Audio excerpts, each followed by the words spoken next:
Estamos ao vivo. Boa noite, então. Boa noite. Deixa eu ver aqui. Vamos esperar nossos 2 minutinhos para sermos super pontuais. Como é que faremos? Deixa eu ver aqui. Pronto. A gente entrou ao vivo, então acho que... Mas vamos esperar em respeito ao pessoal que não chegou ainda. Falta 20 segundos. Vixe Maria! A gente está mais preciso do que relógio suíço. Exatamente.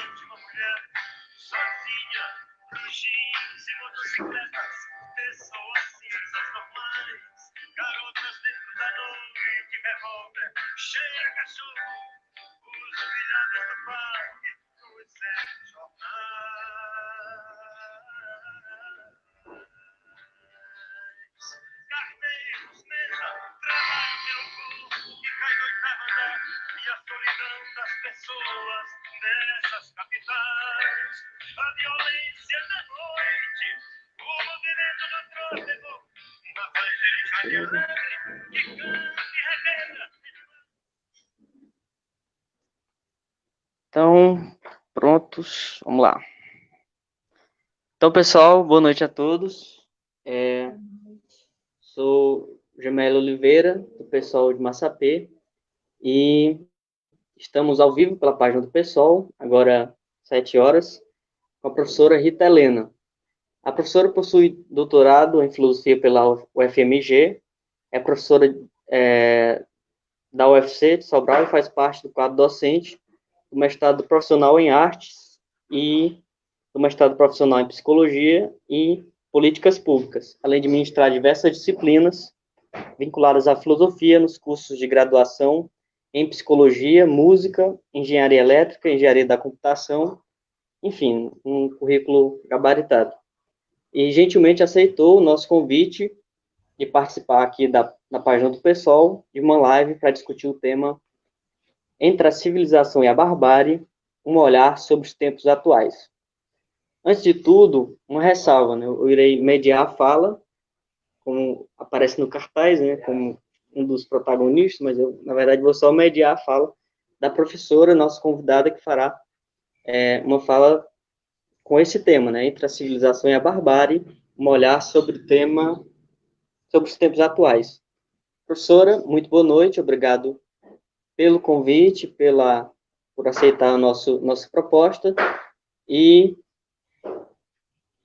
antes de tudo, o que significa civilização e barbárie? Então, boa noite, Jameli. Agradecer a oportunidade, né? Eu acho que nesses tempos de isolamento, de pandemia, é sempre muito bom a gente ter o espaço e a possibilidade de estar fazendo as ideias, né, circularem e partilhar os pensamentos, né? Então, agradeço a oportunidade, assim, fazendo isso no seu nome, mas a toda a equipe que eu sei que está por trás aí dessa produção. Então, começar aqui do começo, né? Pensar o que é civilização e o que é barbárie. Eu acho que são...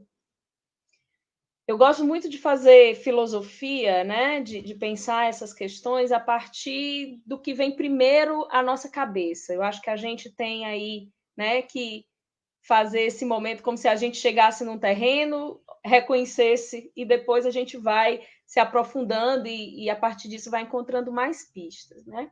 Então eu acho que quando a gente pensa em civilização, e aí eu estou tentando fazer a gente, né? Ok, imaginem que alguém lhe perguntou o que é civilização, quais são as palavras que vêm na sua cabeça, né? E aí me parece que algumas palavras são mais recorrentes, né? A gente pensa cultura, a gente pensa em paz, a gente pensa em desenvolvimento, em progresso, às vezes pensa em harmonia, né? E aí a barbárie aparece como o outro lado, né, dessa civilização, ou seja, a barbárie seria aí a luta, o que está ligado à violência, né, o que está ligado ao retrocesso, né, e a essas questões, né, a atrocidade, aqueles excessos, né, que parecem impedir a humanidade de para a gente falar nos termos cotidianos, de melhorar enquanto espécie, né? Enquanto coletivo. Então, eu acho que essas seriam as minhas primeiras ideias, né? Só que, assim, eu esqueci de dizer uma coisa importante. Jamélia, eu falo bastante, então, por favor, fique à vontade para me interromper, né? Para a gente ir dialogando. E eu imagino que você talvez aí receba a interação do pessoal que está assistindo também. Mas, então, eu acho que partindo dessa primeira ideia, né, a gente precisaria, então, ir para o segundo passo, né? Como é que eu agora vou me aprofundar um pouco mais, né? Então, o que eu quero dizer quando eu penso em cultura, por exemplo? Né? O que é cultura? Né? Aí começa a ficar mais complicado, porque é uma coisa que parece tão óbvia, mas, né, como a filosofia ensina a gente, aquilo que é muito óbvio, na verdade, a gente não tem muita clareza quando a gente é perguntado por ele, né?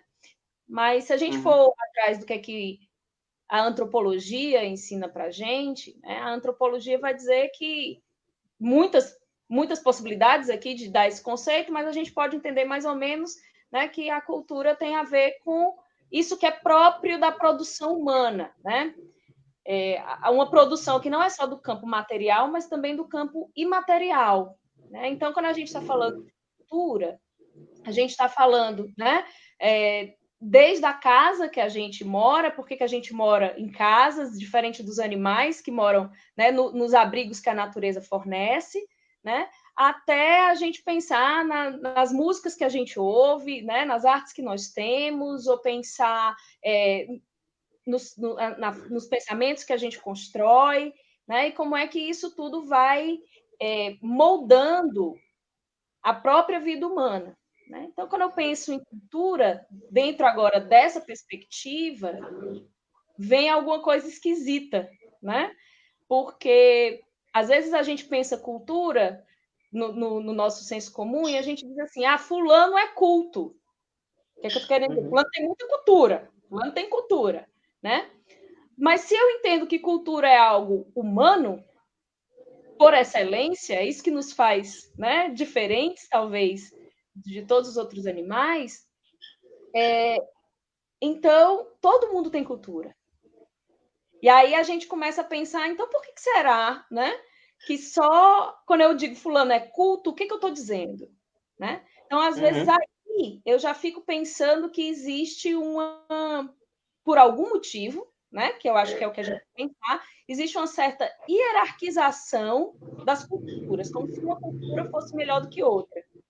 Quando, na verdade, né, não se trata bem disso. Na verdade, o que acontece, né, é que as culturas, primeiro, né, elas são variáveis e isso é muito bom.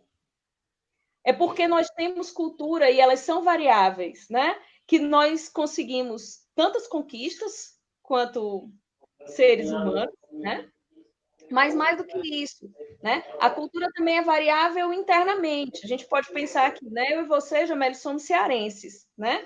Então a gente partilha certas tradições, a gente partilha certas linguagens, né? A gente partilha visões de mundo, né? Porque a cultura, eu gosto de pensar a cultura assim como óculos, sabe?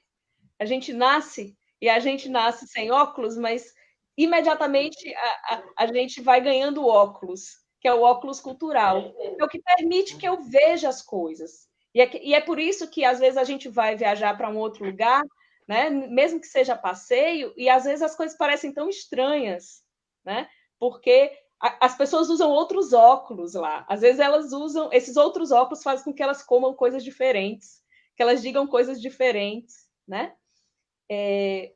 Mas para voltar, né, para essa variabilidade da cultura interna, né, ela também é muito importante. Ou seja, a gente pode pensar que existem várias culturas, né, e que a mesma cultura, vamos dizer assim, ela vai mudando com o tempo. Porque a cultura ela tem esse movimento, né? Existe um autor que vai dizer muito bem que a cultura é dinâmica. Por que ela é dinâmica, né? Ora, porque o mundo nos coloca coisas diferentes o tempo todo, nos coloca problemas diferentes. Então, é interessante que a gente pense a quem que serve, né? Essa forma de falar da cultura, de apresentar a cultura como sendo algo que só alguns têm e outros não. Né? Porque eu E acho parece que, vai lá. lado a lado com essa descrição elitizada de cultura, está também um menosprezo, um desdém pelo aquilo que nós consideramos como cultura, que, no sentido geral, pode ser tudo aquilo que é produção humana, porque cultura é o que se cultiva, né? Mas também aquilo que deve ser cultivado, né? Que deve ser preservado, que deve ser mantido. Então, assim, nesse período de pandemia é que a gente enfrenta, talvez com mais seriedade, a importância da cultura. É talvez espaço oportuno para se discutir questões concernentes a isso. Por exemplo, você vê que, bom, talvez você suportar o isolamento social, né, suportar esse período tão difícil, seria mais difícil ainda sem um livro, né, sem uma música, enfim, sem as lives aí, né, dos finais de semana dos cantores sertanejos, e por aí vai. Então, assim, a cultura é decisiva, principalmente nesses tempos de sombrios, né, que é o que a gente reflete hoje, né, nesses tempos de barbárie, de Sim. menosprezo da cultura, né? Você vê o ministro da Saúde, aliás, da Educação, o ex-ministro, graças a Deus, né? Dizer que filosofia, sociologia, antropologia não devem ser financiadas, é uma coisa assim extremamente uma aberração, né? Complicada a situação que o Brasil enfrenta, principalmente nessa situação, nessa condição em que a cultura deve ser valorizada de maneira extraordinária. Agora, principalmente porque é ela que nos ajuda a superar isso com mais tranquilidade, né? É que se pode dizer isso. Sim, eu acho que isso que você coloca é muito importante, né, Jamel? Porque assim, eu estou falando de cultura de uma forma bem ampla, né? Uhum. Mas a cultura, mesmo entendida de uma forma bem ampla, existe um texto de um autor que eu sei que você conhece, mas não sei se quem está assistindo conhece, que é o professor Henrique Cláudio de Lima Vaz, né? Que já é falecido, era um professor de filosofia em Minas Gerais. E ele, nesse texto que ele está falando sobre ética e sobre ética e cultura, ele coloca algo parecido com o seguinte, que a cultura ela é um abrigo, mas ela é abrigo em todos os sentidos, né? A cultura ela nos abriga porque ela nos oferece esse abrigo simbólico também, isso que você está colocando, né? Por exemplo, por que a gente precisa, né? A gente quase que sente essa necessidade, né, de recorrer às artes, às vezes recorrer ao campo da fé, recorrer ao campo dos conceitos, porque são essas coisas, né, que nos fazem lembrar que a gente inventa o mundo, em boa parte. A gente inventa o mundo, Uhum. né? Quando eu digo que a gente inventa o mundo, o que eu quero dizer é o seguinte: quando eu boto óculos da cultura, seja qual for a cor desse óculos, né? Eu acabo acrescentando no mundo uma coisa que ele não tinha antes. E é esse acréscimo que é coletivo que a gente vai construindo ao longo do tempo e ao longo da história, né? Que nos acalanta mesmo. Quando a gente vê uma antes aí da gente entrar, você colocou uma música, né? Ou seja, o que isso nos permite, né? Isso fala do que da gente, né? Por que isso nos toca, né? Nos toca porque isso tem um sentido para a gente. Eu acho que eu te cortei. Eu te Não, eu cortei? tava. Não, não, fica à vontade. Tá. Então, uma coisa que eu acho importante, né, da gente pensar isso que você estava colocando, né? Esse momento, né? Que já é tão pesado, né? Porque ele é um momento da nossa fragilidade maior. Qual é a nossa fragilidade maior? É a fragilidade da morte, né?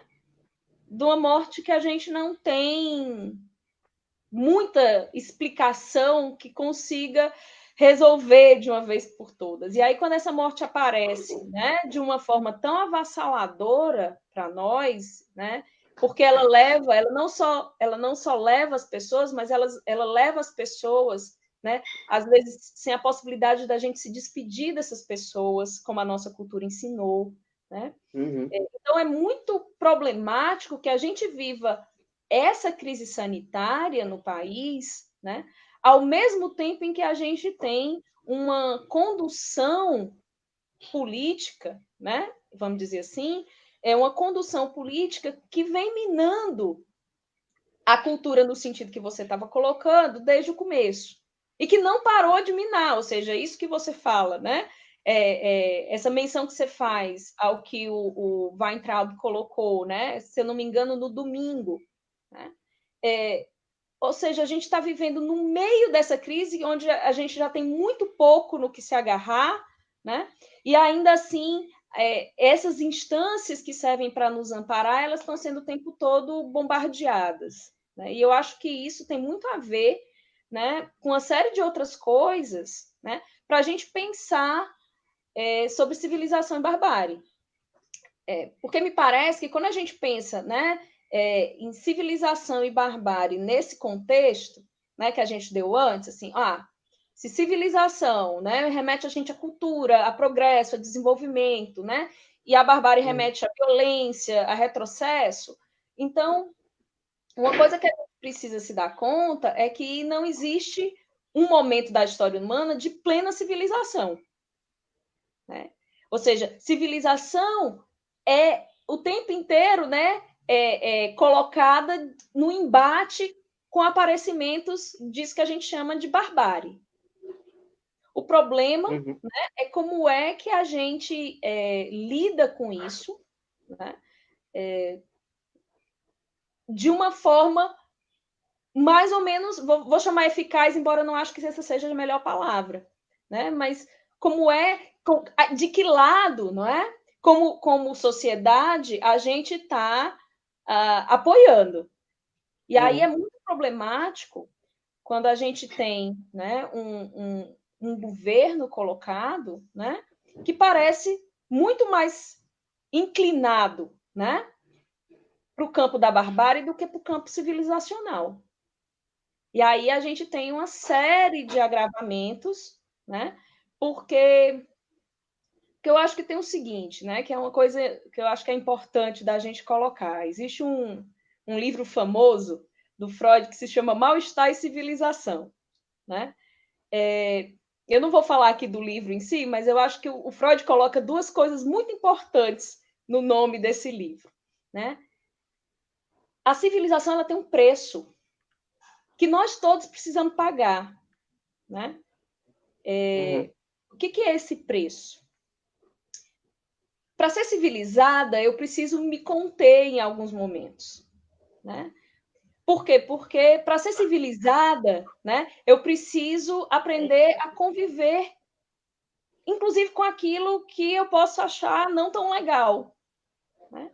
Mas qual é a vantagem? A vantagem é que o outro lado está fazendo a mesma coisa.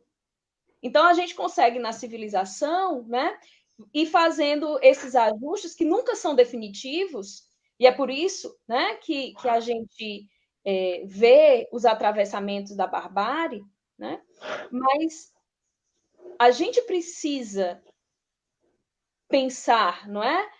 Que se a gente deseja a civilização, se a gente quer os benefícios que a civilização traz, a gente também tem que fazer alguns, entre aspas, sacrifícios que são menores, incrivelmente menores, né? Se a gente for ser racional, do que viver na barbárie.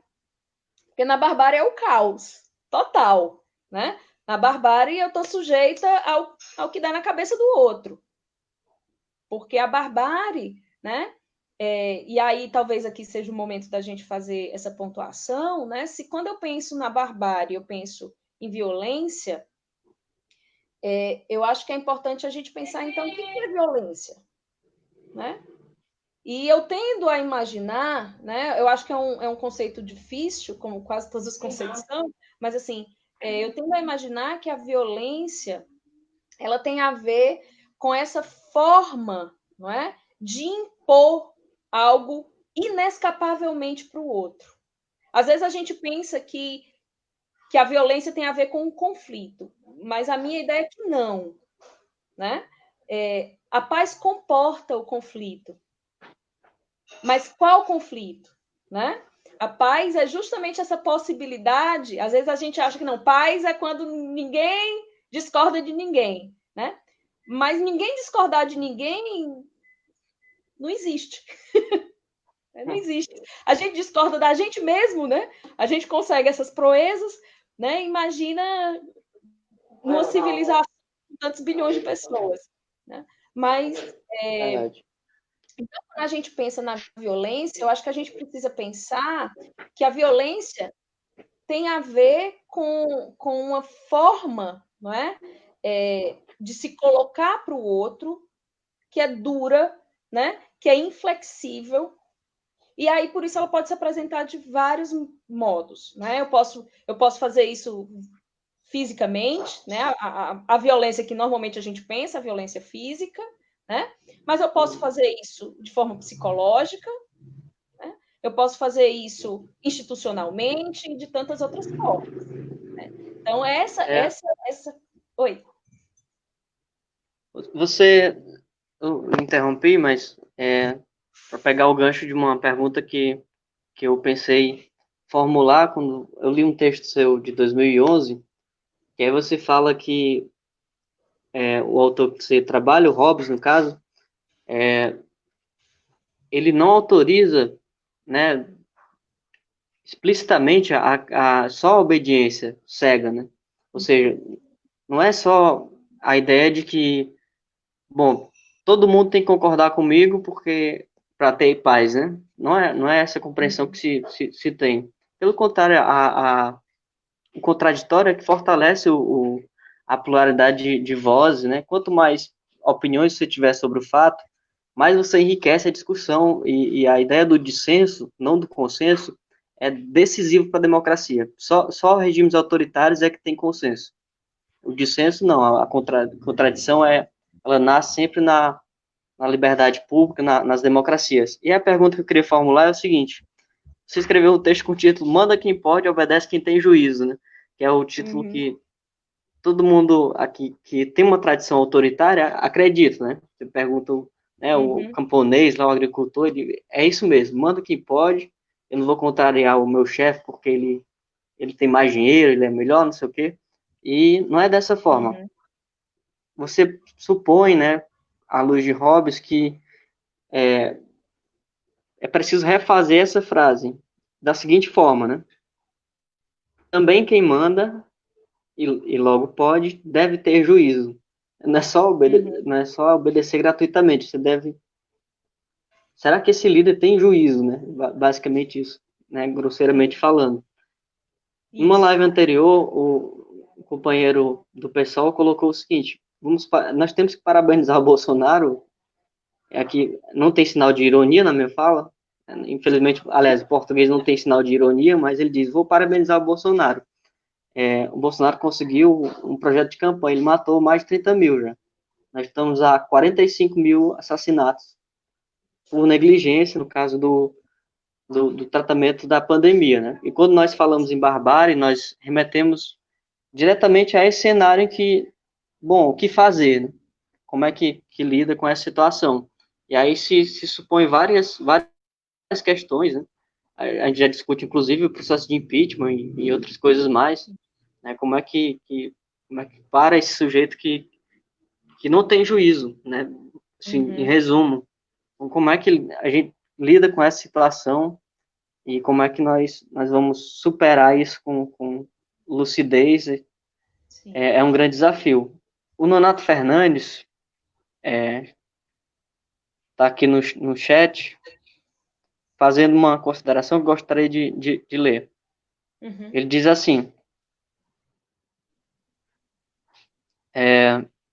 será mesmo que esse modelo civilizatório não está nos levando a um tipo de barbárie, onde todo o progresso tecnológico que explora de forma desordenada e predatória a natureza, destrói sistemas e modelos de vida e de ecossistemas e grupos humanos que não se adequam e não se adaptam ao sistema predatório capitalista? Até onde esse esse modelo terá predomínio diante de grupos culturais mais expressivos, que espaços essas culturas terão no mundo pós-pandemia? Que espaço terá a solidariedade e a ética do cuidado e outras formas de organização mais humanas e mais diversas?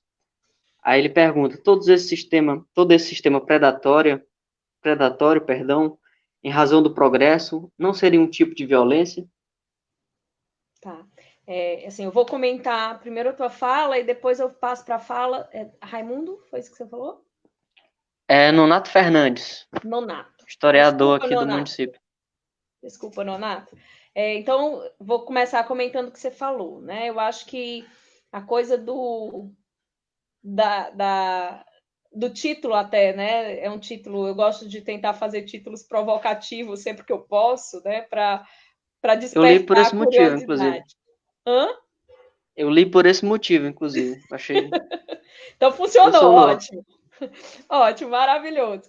Porque assim, eu acho que uma coisa importante, né? A gente diz isso no senso comum, e para quem não conhece, né, Hobbes é um autor assim, muito conhecido pela sua dureza, né, e por dar muitos poderes ao soberano, mas é interessante que a gente veja que mesmo num autor como ele, né, e eu estudei Hobbes por muitos anos, e eu sei que eu falo de uma certa leitura, mas que é uma leitura que tem crescido dentro da própria academia, né?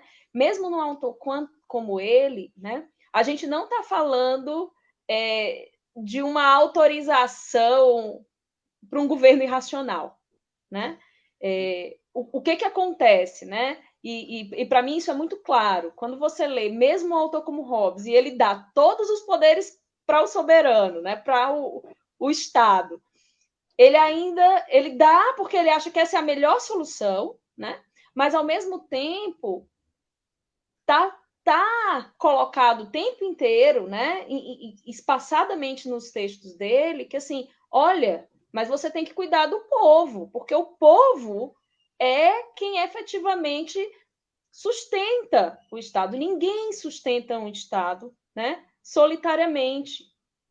Porque a questão do ter juízo aí, para mandar, você também precisa ter juízo, porque você precisa entender, você manda com qual finalidade. Né? Então, se a finalidade, no caso do Hobbes, né, do Estado, era garantir a paz, né? Então, para garantir a paz, você tem que garantir algumas coisas. Como é que você vai ter paz se as pessoas passam fome? Como é que você vai ter paz se as pessoas não podem escolher minimamente como é que elas levam a vida? Não é? Se você vai estar lá dizendo, nas segundas-feiras todo mundo tem que usar azul. Para que isso? Isso é necessário? Né? Então, a racionalidade, né, eu acho que é fundamental. É por isso que quem manda tem que ter juízo. E aí você emenda isso, né, com a nossa questão atual no Brasil, e eu acho que a gente vive muito esse problema, né? Depois talvez a gente possa conversar mais sobre isso, porque eu acho que há uma confusão, né, desde o começo, né, entre pensar um governo para mim como pessoa privada, né, e pensar o governo como o que ele é. Ou seja, o governo é para um país como um todo. Ninguém que se elege, independente de qual partido seja, ele governa só para quem o elegeu. Ele precisa governar para o que é múltiplo. Porque a sociedade é múltipla e não tem como eu apagar essa multiplicidade a não ser com muita violência. Né? E aí é que é a coisa. Né? Ora, muita violência ela pode funcionar até um certo ponto, mas a história mostra para a gente que chega uma hora, né, que dá um limite e a gente tem a contra, né, a resposta disso.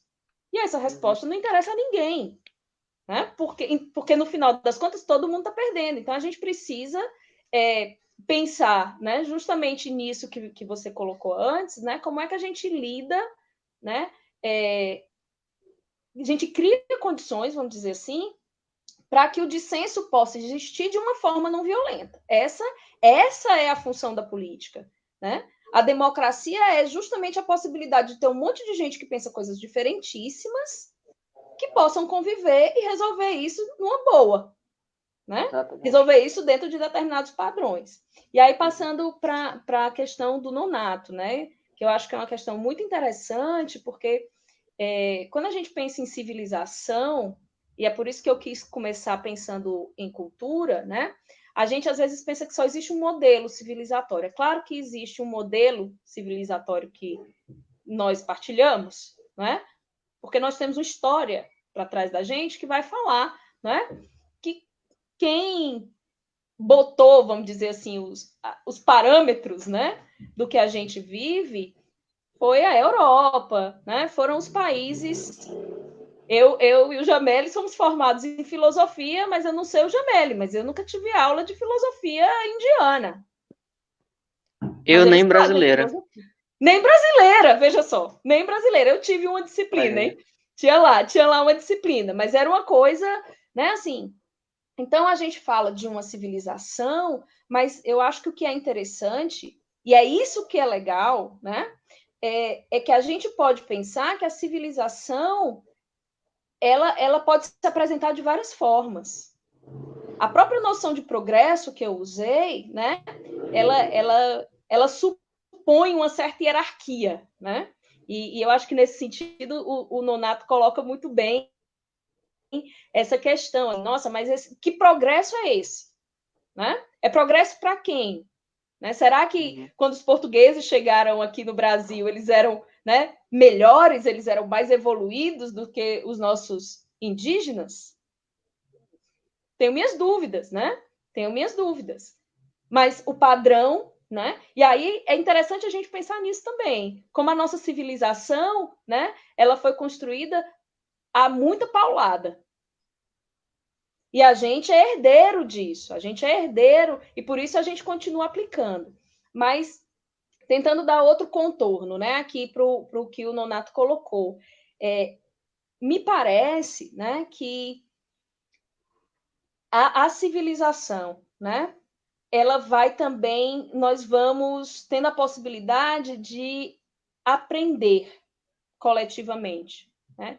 Ou seja, num determinado tempo, né, pode não acontecer de uma forma única e instantânea para todo mundo, mas para nós, no mundo contemporâneo, parece muito bárbaro, não é? Embora ainda existam lugares que possam adotar, mas parece muito bárbaro crucificar alguém como uma forma de punição por um crime. Essa questão, né, eu acho que ela é interessante porque ela mostra o seguinte, olha, bem ou mal, com todas as idas e vindas, né, a gente pode ir aprendendo e aumentando, né, a nossa perspectiva do que você tem que fazer para ser civilizado.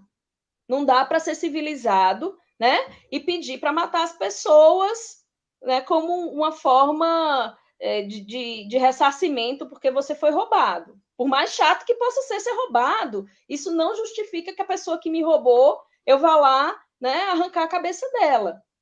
Eu crio, não, vamos fazer um mecanismo aqui, as leis e tal, né? Mas eu acredito, né, que, de fato, o modelo capitalista é um modelo muito predatório, né, que foi e que tem, né, contribuições, se a gente comparar, né, com modelos anteriores, conseguiu muitas coisas, mas a questão é, ele ainda serve? Ele ainda atende? Não é? As pessoas que ficam de fora desse modelo, e aí quando eu digo elas ficam de fora, mas elas ficam de fora porque o modelo precisa botar a gente para fora, né? Essas pessoas que ficam de fora, né? Até onde a gente vai aceitar que esse ficar de fora não é barbaridade? E aí eu acho que a gente começa a ver, né, que essas questões elas não são tão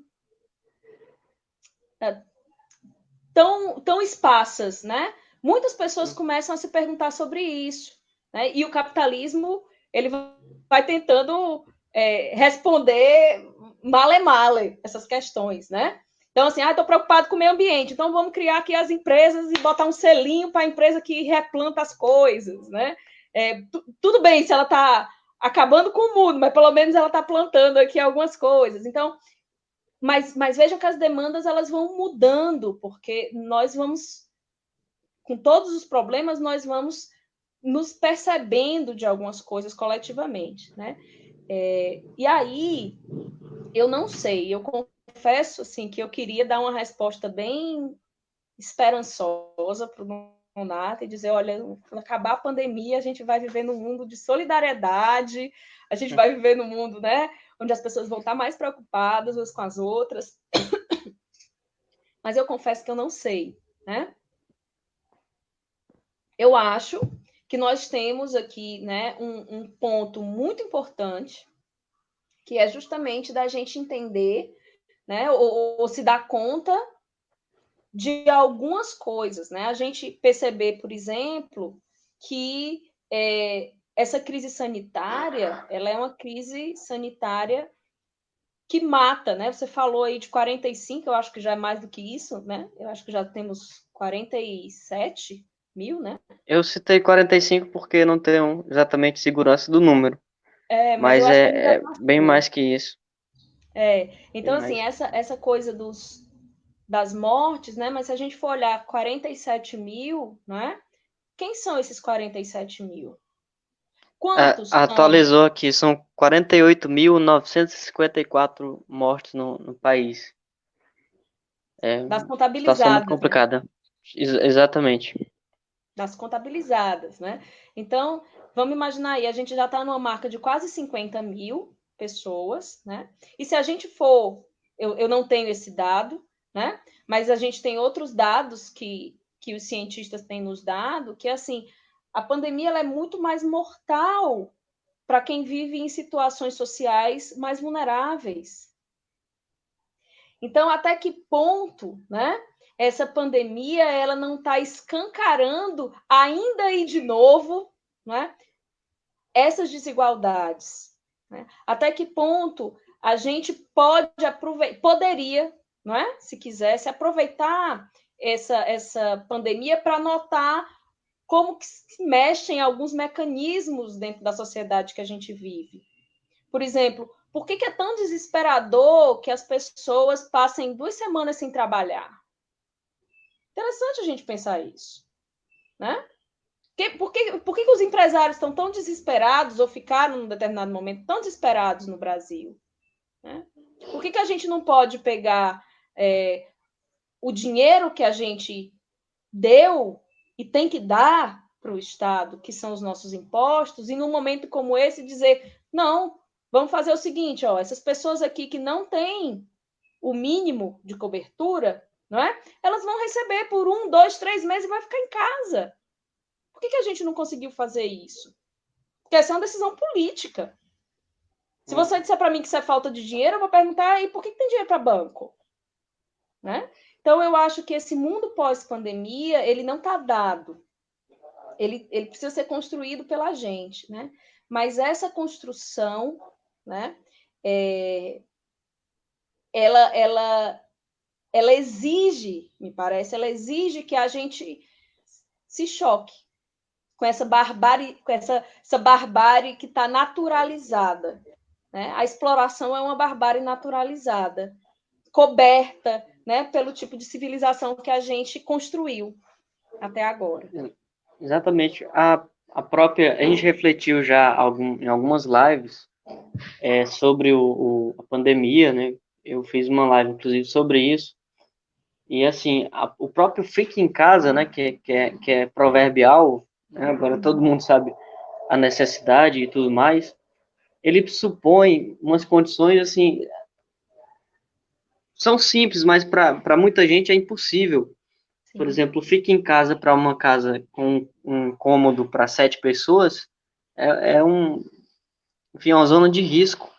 É uma Sim. casa para quem não tem casa, né, não faz sentido. E uma casa para quem não tem água, né, também não faz muito sentido. Aqui no município, por exemplo, a gente já viveu situação de 15 dias sem água, né? Então, assim, o pessoal daqui sabe do que estou falando, o pessoal do Costa do Naná, que é o bairro mais periférico do município, viveu essa situação. Então, o fique em casa na pandemia para eles era uma tortura, sabe? Então, assim, essas coisas devem nos ensinar algo, né? O pior deve nos ensinar algo. É muito ruim esperar o pior, mas para aprender alguma coisa, mas pelo menos se ele nos ensinar isso, na importância de olhar para o outro, né? Já vai ser uma luzinha, né? Uma vela no fim do túnel. Uma vela. Enfim, Mas você quer continuar, eu, desculpa. só para... Tem outra pergunta aqui do internauta, né? Uhum. Deixa eu ver aqui. É o Vitor Araújo. Ele pergunta com a seguinte consideração. Uma das maiores preocupações do brasileiro antes de Bolsonaro se eleger era a questão da segurança pública. A eleição do Bolsonaro não seria, de modo análogo, um pacto de submissão aos moldes robesianos. Ixi, Maria.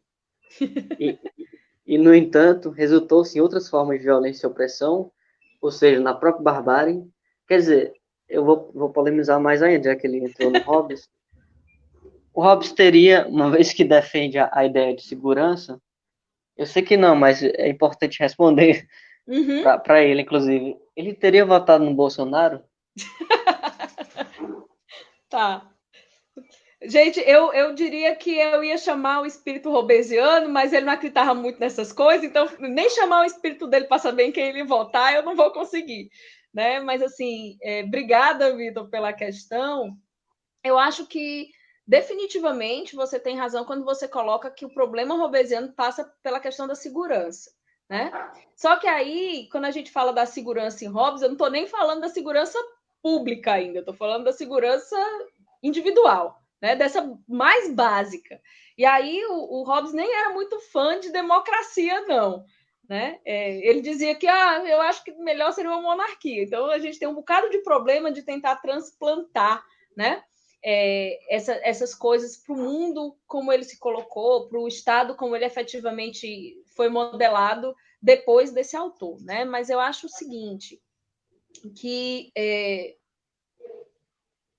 de modo muito estranho, né? Até retomando o que eu falava antes, assim, a segurança pública, o ideal do Estado num autor como Hobbes, ele não é um ideal só da segurança do assim, não ser assaltado, né? Existe uma passagem no Leviatã que o Hobbes coloca umas coisas bem interessantes, né? Onde ele diz assim, olha, se o soberano, né? O cara que está à frente do Estado, vamos dizer assim, ou o Estado em si, né? Ele não consegue dar o básico, ele não consegue garantir, não é, um ambiente onde os seus cidadãos conseguem ter o básico, esses cidadãos têm o direito de desobedecer. Veja só o que esse cara está dizendo. Esse cara que é tão preocupado, né, com o poder do Estado e para garantir a paz, ele, por outro lado, ele vai dizer, olha, é um acordo, né, onde você dá muita coisa, quase tudo, né, e o outro lado recebe muito poder, esse outro lado seria o Estado, né, mas tem uma coisa aí que ele não pode brincar, né? Ele não pode ameaçar a tua vida, não é? E querer que você não se defenda. Então eu não sei, né, como é que um autor que pensa isso, que escreve isso, ele reagiria, né, a um candidato que desde da sua campanha, mas antes disso, né, ele colocava em xeque a estrutura do Estado. Né? Ou seja, não tem nenhuma novidade para quem acompanhou o Bolsonaro, seja na campanha, perdão, gente, seja na campanha, seja na sua trajetória como deputado, né, que ele esteja em protestos que pedem o fechamento do Congresso Nacional, que pedem, né, que é favorável ao xingamento do Supremo Tribunal, né? Não tem novidade aí. A gente tem uma gravação dele num programa de televisão falando algo bem isso, né? Assim, o problema foi que não matou mais. Então, eu não sei como é que um autor, né, como o Hobbes, que era um autor muito racional, que acreditava no poder da razão, né? Ele poderia simpatizar de qualquer forma com esse tipo de atitude, porque essa atitude ela não tem nada de racional. Ela coloca em perigo aquilo que o Hobbes achava mais importante, que era manter a estrutura do Estado, justamente para que a gente não tenha que viver de novo e de novo a pior das barbáries, na perspectiva dele, que é o mundo antes da política, né? Onde é cada um por si. Então, eu acho que nesse sentido, né, o Hobbes não teria votado no Bolsonaro, não. Até porque ele próprio acredita na barbárie, né? Porque a ideia de armar todo mundo, né? É dizer assim, bom, o Estado faliu, o Estado não é útil. Então, primeiro, talvez uma indicativa é que, bom, a ideia da produção lógica do Estado, né? O Hobbes menciona isso quando escreve o Leviatã, é decisiva, ou seja, como você colocou no título, o soberano tem que ter juízo, né, basicamente. E a segunda coisa é a própria conservação do Estado, né, que está em jogo quando se diz que, bom, cada um tem que... É a volta ao estado de natureza, em resumo, né? A visão que sugere que todo mundo tem que se armar, por exemplo. É anti-robesiano em absoluto. Eu não sou robesiano, mas eu estou me dando direito de contribuir com a fala. Com certeza. E eu acho que tem uma coisa, sabe, Jamel, que você colocou, e que eu acho que é muito importante da gente pensar também esse nosso cenário atual, né? Porque eu acho que o nosso cenário atual, ele é uma coisa, assim, que beira... É uma distopia, né? A gente vive uma distopia. A gente tem uma crise sanitária a maior que a gente podia imaginar, né, nos últimos tempos. A gente tem uma crise econômica que vem a reboque disso e que amplia uma crise econômica que já era anterior, e aí a gente consegue fazer uma crise política em cima de tudo isso. Então, isso né, é complicadíssimo. Mas eu acho que é importante para entender também o que a gente está vivendo, compreender que há uma confusão muito perigosa, né, entre o público e o privado. Né? Entender o Estado, né, como um maquinário que serve a um indivíduo privado, né? Na verdade, é isso que você estava falando, é implodir o Estado. Porque veja só, quando a gente pega uma frase como essa que você traz do Bolsonaro, né, que ele coloca naquela reunião ministerial, de vamos armar, ele obviamente ele não está falando de armar todo mundo. Ele não está falando de armar todo mundo. Ele está falando de armar aquele recorte bem pequenininho, aquele percentual, né? Que eu sei lá, se são 20, né? 25% da população, que eu nem sei se é tudo isso, né? Que serve de suporte para ele. Porque se eu pensar racionalmente, veja só, eu estou lá no lugar de presidência. Vamos lá imaginar. Eu entrego as armas para todo mundo, para as pessoas irem, né, defender a sua liberdade. Já começou complicado, né? Porque defender a minha liberdade pode ser também ir matar qualquer um. Se eu posso comprar arma, eu estou armando todo mundo, quem é a favor e quem é contra, né? Então, essa dimensão de um privado que é inflado e que usa as estruturas governamentais, ela em termos racionais, ela vai dar no caos mais cedo ou mais tarde. Né? Porque não funciona. E essa é a questão civilizatória. Eu acho que aí a gente volta para a questão civilizatória. O que a gente aprendeu com a civilidade? Né? Por mais problemática que ela ainda seja, a gente aprendeu que a gente precisa criar instituições que garantam certas coisas, independente de quem está nelas. Então, essa é uma questão muito importante, porque quando eu chego, uma coisa é eu dizer assim, acho que quando a gente traz para o cotidiano é mais fácil, né? É como se eu confundisse um mau cristão com o cristianismo. Então, já imaginou? Eu vejo uma pessoa, sei lá, né, fazendo uma coisa errada e essa pessoa é da religião X. Quer dizer que essa religião X precisa acabar?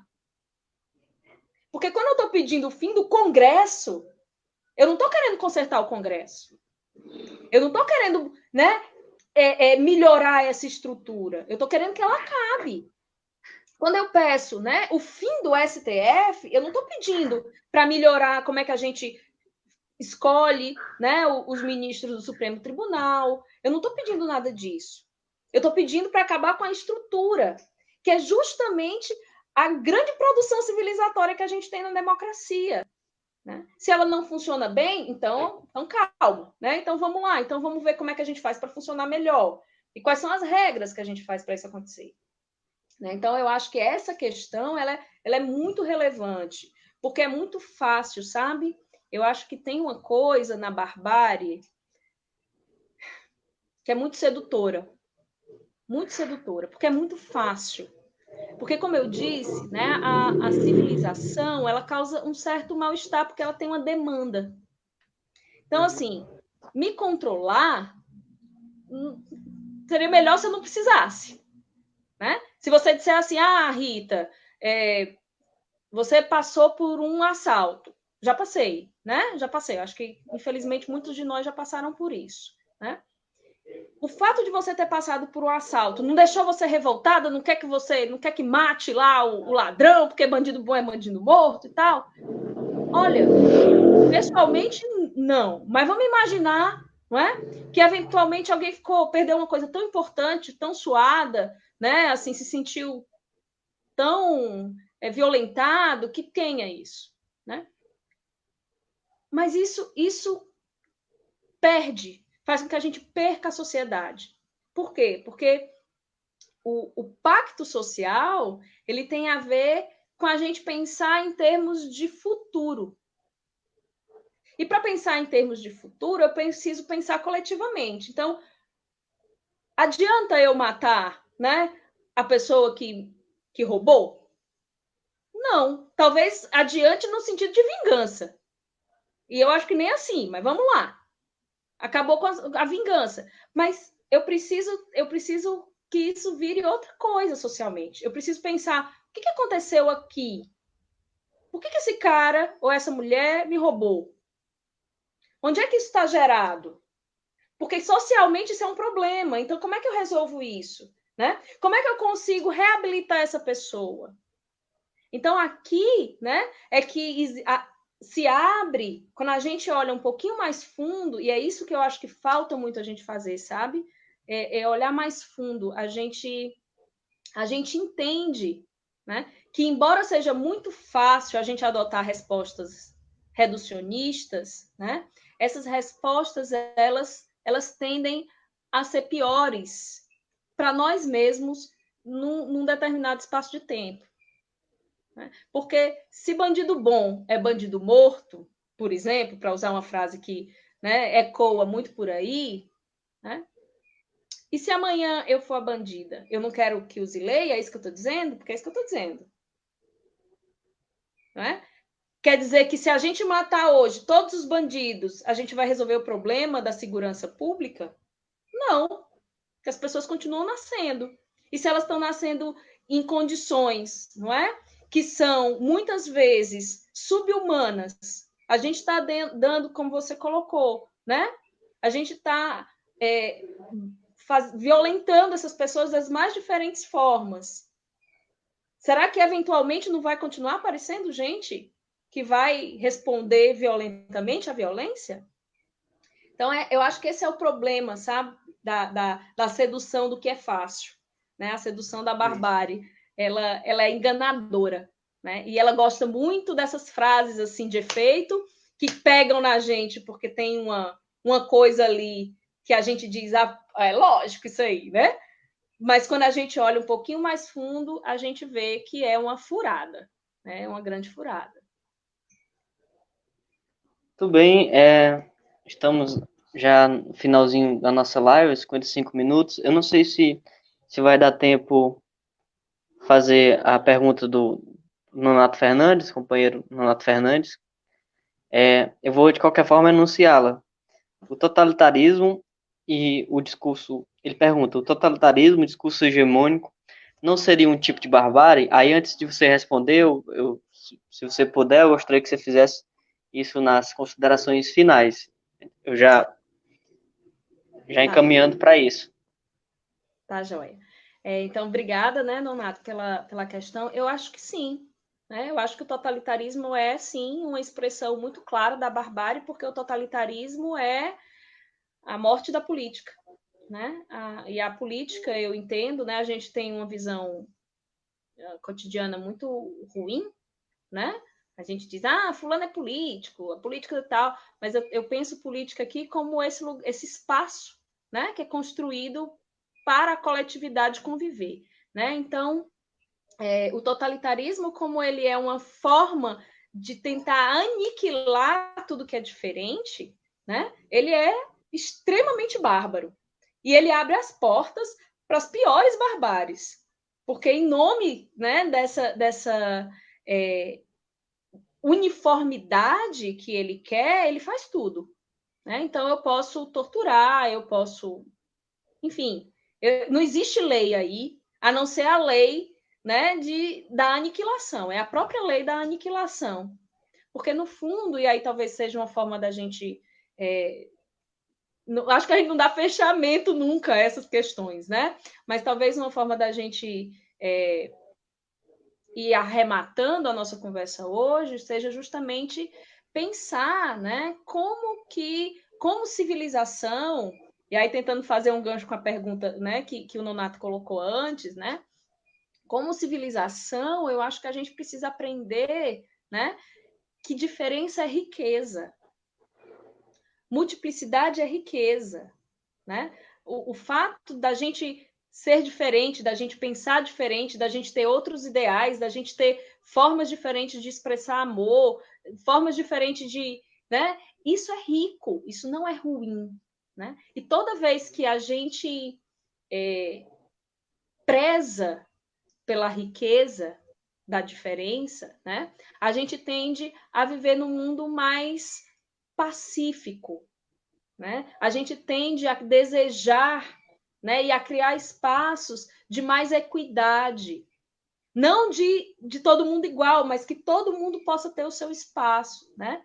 Então, eu acho que, e eu desejo muito, e eu espero, né, que a gente possa, pelos diferentes meios, né, pelos meios políticos oficiais, né, vamos dizer assim, partidários, mas pela educação, pela saúde, né, pelo campo religioso, que a gente possa perceber essa riqueza e construí-la, né? Justamente em nome dessa solidariedade, desse caminho e desse desenvolvimento, né, maior de todos nós, né? Garantindo aí as especificidades, porque não tem outro jeito da gente ter paz, né? Da gente se sentir respeitado e da gente respeitar, se a gente não se dá conta, né, das nossas especificidades, né, e do que a gente pode aprender com as especificidades dos outros. Então, agradecer, Jameli, ao convite mais uma vez, né, e agradecer a quem está assistindo e torcer aí para que vocês tenham gostado e pensado coisas diferentes a partir das pontuações. Obrigada. O Nonato diz, né, para encerrar os comentários aqui no finalzinho da nossa live, ele diz: parabéns à turma pessoalista maçapiense por proporcionar esse debate e a professora Rita pelas reflexões.